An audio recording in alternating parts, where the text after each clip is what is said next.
Naging matagumpay ang pagpupulong ni Pangulong Ferdinand Marcos Jr. sa ilang malalaking kumpanya sa Japan. Aabot sa higit 200 bilyong piso ang naselyuhang investment pledges na layong mas makalikha ng maraming trabaho at mapalakas ang kooperasyon ng dalawang bansa.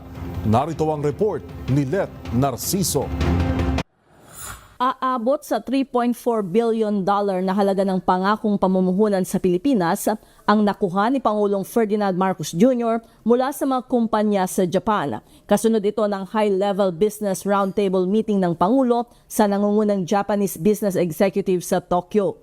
Ayon sa Presidential Communications Office, sinaksihan ni Pangulong Marcos ang pirmahan ng kasunduan sa pagitan ng Ayala at Mitsubishi Corporation, MUFG Bank at KDDI Corporation para sa digital investments, financial technology at artificial intelligence.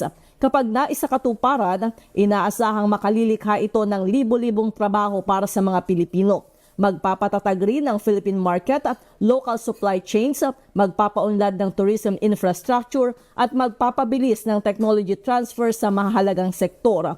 Ang high-level business roundtable sa mga kilalang negosyante ay bahagi ng 4 na araw na state visit ni Pangulong Marcos sa Japan.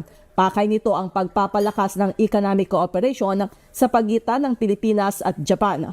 Binigyan din ng Pangulo ang kahalagahan na maisulong ang mas malalim na relasyon sa kalakalan at pamumuhunan ng dalawang bansa lalo na sa gitna ng mga pandaigdigang hamon.